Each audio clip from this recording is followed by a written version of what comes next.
হাসপাতালে কে ভর্তি আছে? ব্যানার্জি পরিবারের কেউ হাসপাতালে ভর্তি আছে? কেন ভর্তি আছে? কি কারণে ভর্তি আছে? আগে সেটা খুঁজুন। মমতা ব্যানার্জি নিজে যে জমিতে থাকেন সেই জমিটা কার? ওটা কি আদৌ ওনাদের পৈতৃক জমি? জ্যোতিপ্রিয় মল্লিকের পিএ কোন নেতার বাড়িতে প্রায় প্রত্যেক দিন যাচ্ছে? ডিএমরা হচ্ছে তৃণমূলের মার্ডার কমিটি, পুলিশ হচ্ছে তৃণমূলের যুব কমিটি, আর বিডিও হচ্ছে তৃণমূলের মহিলা কমিটি। 35টা প্লট কালীঘাটে ব্যানার্জি পরিবারের নামে কি হলো সেটা নিয়ে মমতা ব্যানার্জি একটা অ্যাকশন নিই। সোর্স অফ ইনকাম পদক্ষেপ, দুই ভাইয়ের মধ্যে লড়াই, জয়েন্ট সম্পত্তি, কার্তিক বনাম বাবুন। হাসপাতালে কে ভর্তি আছে? ব্যানার্জি পরিবারের কেউ হাসপাতালে ভর্তি আছে? কেন ভর্তি আছে? কি কারণে ভর্তি আছে? আগে সেটা খোঁজ নিক, সেটা নিয়ে মমতা ব্যানার্জি প্রেস কনফারেন্স করে।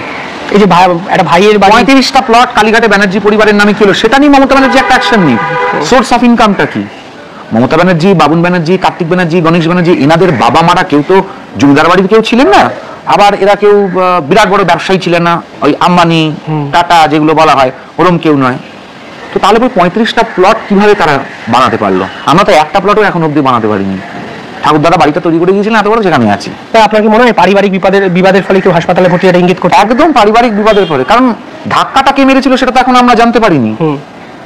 হাসপাতালের ডাক্তারই তো বলেছিলেন মুখ্যমন্ত্রীকে ধাক্কা মারা হয়েছে পেছন থেকে। পরে সেটাকে ঘুরিয়ে মুখ্যমন্ত্রী অনেক কথা বললেন যে মনে হয়েছিল ওনার, কিন্তু ডাক্তার তো প্রথম দিন কথা আসল কথাটা বেরিয়ে গেছিল। আর ওখানে কে উপস্থিত ছিল না উপস্থিত ছিল ব্যানার্জি পরিবারের অন্য লোকজন বলে দিয়েছে। কার গাড়িটা ওখানে ছিল, যার বাড়ির সামনে দাঁড়িয়ে ছিল তিনি ভেতরে ছিলেন, তিনি ধাক্কাটা মেরেছেন কিনা তার আমরা জানি না। কে ছিল সেটা সংবাদ মাধ্যম দেখেছি, আমরা আলাদা করে বলার কিছু নেই। তো তাহলে, এবং আমরা এটাও জানি অতীতে মমতা ব্যানার্জি তার মাকে নিয়ে পার্কসের কাছে বাড়ি ভাড়া নিয়ে চলে গেছিল। কেন চলে গেছিল সেটা ওনারা খুব ভালো করে জানেন। ভাই বোনে কি অশান্তি হয়েছে না হয়েছে উনি নিজেই বলেছেন, কোনো ভাইয়ের সঙ্গে আমার কোনো সম্পর্ক নেই, নিয়ে টেলিভিশন ক্যামেরার সামনে এসে বলেছিলেন। তারপরে আমরা তো তার আগের থেকে বারবার বলে যাচ্ছি, যেদিন ক্ষমতায় থাকবে না সেদিনকে যে আমাদের সরকারকে পুলিশ পাঠাতে হবে কালীঘাটে মারামারি আটকানোর জন্য। দিন কালীঘাটে মারামারি লেগে থাকবে। কিন্তু দাদা এই যে ঘটনা ঘটলো সেটাও তো নিঃসন্দেহে কম কিছু নয়। ভাইজি আটকাচ্ছে পুরসভার কর্মীদের, সেই ভিডিও ভাইরাল সোশ্যাল নেটওয়ার্কে। ভাইজি পুরসভার কর্মীকে আটকেছে না ভাইজি তার কাকার অন্যান্য লোকজনকে আটকেছে দখল নেওয়ার হাত থেকে, সেটাই তো হচ্ছে কথা। নাকি এখন নিজের ভাইয়ের প্রতি বিশ্বাস রাখতে পারছে না, ভাই যে হাওড়াতে দাঁড়ানোর জন্য অতগুলো কথা বলেছেন। মমতা ব্যানার্জি তো রিভেঞ্জফুল একজন নেত্রী, আমরা তো সবাই জানি। তোমার ভাইকে ছেড়বেন? সেই রিভেঞ্জটাই নেওয়ার জন্য এই কাজগুলো করছেন কিনা। পাশাপাশি দাদা এটা মাথা রাখতে হবে, প্রেস কনফারেন্সে উনি কিন্তু বলেছেন start it from my house, মানে যারা বেআইনি জায়গা দখল করে আছেন, মানে আইনি যে বৈধ জায়গা বেআইনিভাবে দখল করেছেন তাদেরকে উৎখাত করতে হবে, পুলিশকে পুরসভাকে নির্দেশ। তার জন্য তো আগে মমতা ব্যানার্জি কালীঘাটের বাড়ির জমির দলিলটা দেখাতে হবে। মমতা ব্যানার্জি নিজে যে জমিতে থাকেন সেই জমিটা কার?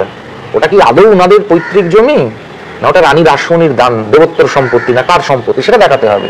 Start it from my house বললে পরে তো পাশে যে একটা কার ফ্ল্যাট তৈরি হচ্ছে সেটাকে কি করে হলো তার সেটা জানতে হবে। Start it from my house বললে পরে তো হরিশ মুখার্জি রোডের বাড়িটা, অত বড় বাড়িটা, ভাইপোর বাড়িটা কার অর্থে তৈরি হয়েছে সেটা দেখতে হবে। Start it from my house বললে তো কেষ্টর সম্পত্তিগুলো, চালকলগুলো কি হয়েছে সেটা নিয়ে কথা বলুক। তো তাহলে তো EDC start it from my হাউসই করেছে। তো তাহলে স্টার্ট ইট ফ্রম মাই হাউসই যদি করে থাকবে তো তাহলে পরে মমতা ব্যানার্জির কেষ্ট পাত্রকে নিয়ে এত সমস্যা কেন? পাত্র কি করেছিল, কেষ্ট কি করেছিল? Start it from my house বললে তো 82 নম্বর ওয়ার্ডের জনাব ফিরাদ ববি হাকিমের বাড়ির থেকে করতে হয়। বাড়ি এবং মসজিদের মাঝখানের বাড়িগুলো কে কিনলো, কোথার থেকে টাকা এলো, কিসের ব্যবসা ছিল উনার, উনি কি ব্যবসা করেছেন যে কথাটা বারবার করে উনি বলছেন। Start it from my house বললে পরে তো সিআইডির এফআইআর এ নেমড তৃণাঙ্কুর ভট্টাচার্যকে এখন অ্যারেস্ট করা হয়নি কেন? তৃণাঙ্কুর ভট্টাচার্যকে যাতে আটকানো যায় তার অ্যারেস্ট, তার জন্য সেটিং কে করছে? জ্যোতিপ্রিয় মল্লিকের পিএ কোন নেতার বাড়িতে প্রায় প্রত্যেক দিন যাচ্ছে? Start it from my house বললে জ্যোতিপ্রিয় মল্লিক কার সঙ্গে সেটিং করে তৃণাঙ্কুরকে বাঁচানোর চেষ্টা করছে?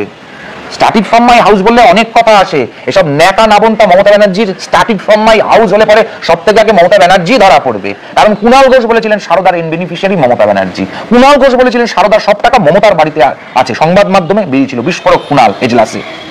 তো তাহলে পরে start it from my house করলে মমতা ব্যানার্জি আগে এইটা করুক। রাজ্যের আরো একটা ছবি আমাদের সামনে এলো, বিডিওর আইবুড়ো ভাত পালন হচ্ছে কার্যালয়ে, এটাকে আপনি কিভাবে দেখেন? আমরা তো বারবারই বলেছি কমপ্লিট পলিটিসাইজেশন অফ অ্যাডমিনিস্ট্রেশন হয়ে গেছে। তৃণমূলের কাউন্সিলরের ছেলে যেখানে আইসি হয়, তারা ভোট করায়, তো সেখানে দাঁড়িয়ে এগুলো তো দেখতে পাবো। আমাদের পঞ্চায়েত থেকে বলছি আমরা, আপনি ভালো করে খেয়াল করে দেখবেন, আবারও বলছি, ডিএমরা হচ্ছে তৃণমূলের মার্ডার কমিটি, পুলিশ হচ্ছে তৃণমূলের যুব কমিটি, আর বিডিও হচ্ছে তৃণমূলের মহিলা কমিটি। এটা হচ্ছে তৃণমূলের বর্তমান সংগঠন। তিনি আইবুড়ো ভাত খাইয়েছে তাকে, ওই তিনি 5 হয়ে প্রণাম করছেন। ওই জন্য তৃণমূলের এমএলএর বলার সাহস হয় হিন্দুদের কেটে ভাগীরথীর জলে ভাসিয়ে দেবো। ওই জন্য তৃণমূলের এমএলএ বলার সাহস হয় যে মুসলিম রাষ্ট্র এগুলো হয়, মানে আমরা এখন মুসলিম রাষ্ট্রে বাস করছি, পশ্চিমবঙ্গ একটা মুসলিম স্টেট হয়ে গেছে, ভারত মুসলিম রাষ্ট্র হয়ে গেছে। ওই জন্য ফিরাদ ববি হাকিম উঠে দাঁড়িয়ে বলতে পারে যে দুর্ভাগ্য যারা ইসলামে জন্মগ্রহণ করেনি, যারা ইসলামে জন্মগ্রহণ করেন তাদেরকে ইসলামের মধ্যে নিয়ে আসা উচিত। গাজওয়ায়ে হিন্দ, এটা যে একটা প্রত্যেকটা মুসলমানের অন্তরাত্মার ডাক। সেকুলারিজম, যত সেকুলারিজমে আমাদের মতন লোকেরা কথা বলে, যাদের হিন্দু পদবী আছে, যে কোনো রাজনৈতিক দল, আর কিছু আঁতেল অভিনেতা অভিনেত্রী বুদ্ধিজীবী আছে যাদের সাহস হয় না কোনোদিন কলকাতা পোর্টে বাড়ি কেনার 66 নম্বর ওয়ার্ড, 134 নম্বর ওয়ার্ড, এন্টালি, তালতলা, পাকসার্কাস, রাজাবাজার, মেটিয়াবুরুজে বাড়ি কেনার সাহস হয় না। একদম নাম নিয়ে বলছি, যারা ওই গিটার বাজিয়ে তালিবান ঠান্ডা করে, কৌশিক সেনের ছেলে, তারপরে কৌশিক সেন, অপর্ণা সেন, শুভা প্রসন্ন, এদের মতন লোকেদের সাহস হয় না, তারা আমরা এই কথাটা বলি। এবং তারা কেউ ফিরাদ ববি হাকিমের এই বক্তব্যের কিন্তু কোনো প্রতিবাদ দেখবেন না, কোনো মিছিল নিয়ে বেরোবে না। তো এটাই বাস্তব, কমপ্লিট অ্যাডমিনিস্ট্রেশন অফ পলিটিসাইজেশন হয়ে গেছে। দাদা চোপড়া কাণ্ড, এই চোপড়া কাণ্ড একদিকে যেমন হচ্ছে, ঠিক সেরকম কামারহাটি থেকে গ্রেপ্তার হলো জয়ন্ত সিং, মদন মিত্রের সঙ্গে ঘনিষ্ঠ যোগে। পুলিশ কাজ করছে, তাহলে আপনাদের খুশি হওয়া উচিত। কেন, কিসের মদন মিত্রের ঘনিষ্ঠ লোক, মদন মিত্র বিস্ফোরক হচ্ছে, এগুলো তো সমস্ত কিছু রাজনৈতিক ব্যাপার। দুদিন পরে আবার জয়ন্ত সিং ছাড়া পেয়ে যাবে, দেখবেন। পুলিশ তো অ্যারেস্ট করছে, এটা কি অ্যারেস্ট তো অনেক কিছু কি করে। মমতা ব্যানার্জি তো আরাবুলকেও দল থেকে কত বছরের জন্য নাকি বহিষ্কার করেছিলেন, আবার 6 মাস পরে আবার দলের মধ্যে ঢুকিয়ে নিয়েছেন। এগুলো মমতা ব্যানার্জির ট্যাকটিক্স, এগুলো পায়ে তোমাকে পড়তে হবে এসে। এই পায়ে পড়ার ব্যাপারটা যতক্ষণ না হচ্ছে ততক্ষণ মমতা ব্যানার্জি রাতের ঘুম হয় না। হয়